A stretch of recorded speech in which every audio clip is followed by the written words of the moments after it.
സെമിയോട്ടിക്കയുടെ artificial intelligence അടിസ്ഥാനത്തിലുള്ള തെരഞ്ഞെടുപ്പ് വിശകലനത്തിലേക്ക് ഒരിക്കൽ കൂടി ഏവർക്കും ഹൃദ്യമായ സ്വാഗതം. ഇന്ന് നമ്മൾ വിശകലനം ചെയ്യുവാൻ പോകുന്ന മണ്ഡലങ്ങൾ വൈപ്പിൻ, കോതമംഗലം. ആദ്യമായി തന്നെ നമുക്ക് വൈപ്പിൻ നിയമസഭാ മണ്ഡലത്തിൽ നിന്ന് ആരംഭിക്കാം. വൈപ്പിനിലെ സ്ഥാനാർത്ഥികൾ MP Shiny LDF, Tony Chemmanni UDF, Anitha Thomas NDA.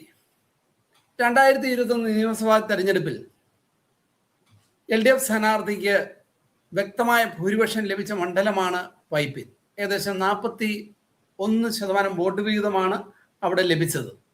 സ്ഥാനാർത്ഥികളുടെ ജയപരാജയങ്ങളെ തീരുമാനിക്കുന്ന 5 ഘടകങ്ങളിൽ എങ്ങനെയാണ് ഓരോ സ്ഥാനാർത്ഥികളെയും വൈപ്പിനിലെ സമ്മതിദായകർ വിലയിരുത്തുന്നത് എന്ന് നമുക്ക് നോക്കാം. പ്രാദേശിക വികസനത്തിന് LDFനാണ് 1-ാം സ്ഥാനം, UDFന് 2-ാം സ്ഥാനവും.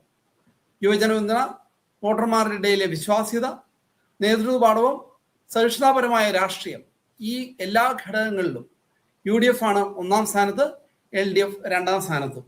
സ്ഥാനാർത്ഥികളുടെ ജയപരാജയങ്ങളെ തീരുമാനിക്കുന്ന എല്ലാ ഘടകങ്ങളെയും ആർട്ടിഫിഷ്യൽ ഇന്റലിജൻസ് ഉപയോഗിച്ചുകൊണ്ട് സെമിയോട്ടിക്ക അപഗ്രഥിക്കുകയാണ്.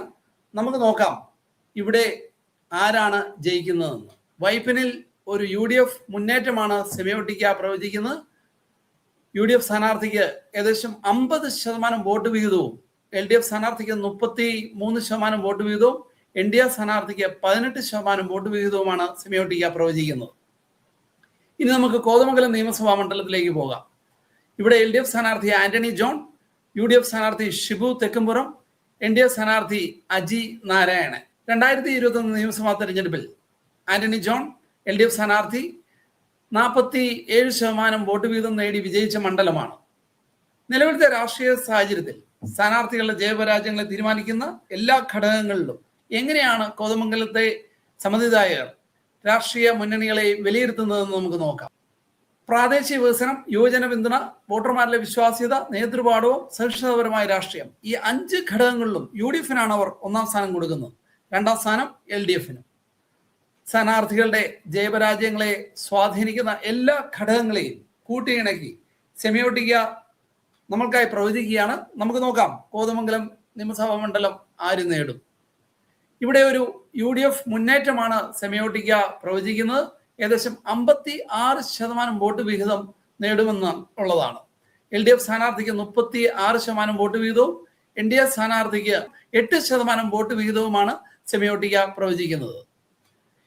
ഇതുവരെ സെമിയോട്ടിക്ക നടത്തിയ പ്രവചനങ്ങൾ 97 നിയമസഭാ മണ്ഡലങ്ങളാണ്.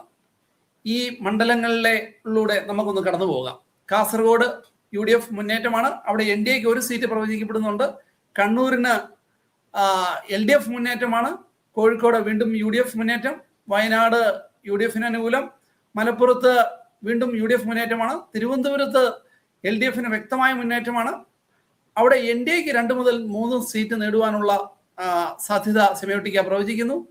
മറ്റ് ഡിസ്ട്രിക്റ്റുകളിൽ നിന്നുള്ള UDFന് ഏകദേശം 17 മുതൽ 19 സീറ്റുകളും, LDFന് 17 മുതൽ 19 തത്തുല്യമായി നിലനിൽക്കുകയാണ്. NDAക്ക് വീണ്ടും 1 മുതൽ 2 സീറ്റുകളുമാണ് സെമിയോട്ടിക്ക പ്രവചിക്കുന്നത്. 97 നിയമസഭാ മണ്ഡലങ്ങളുടെ ഒരു സമ്പൂർണ്ണമായ അവലോകനം ഇങ്ങനെയാണ്. 50 മുതൽ 58 സീറ്റുകൾ UDFന് അനുകൂലം, 36 മുതൽ 47 സീറ്റുകൾ LDFന് അനുകൂലം, 3 മുതൽ 6 സീറ്റുകൾ NDAക്ക് അനുകൂലം. വീണ്ടും മറ്റൊരു മണ്ഡലവുമായി ഞങ്ങൾ നിങ്ങളിലേക്ക് ഉടനെ എത്തുന്നതായിരിക്കും. Until then, we are signing off. Thank you everyone.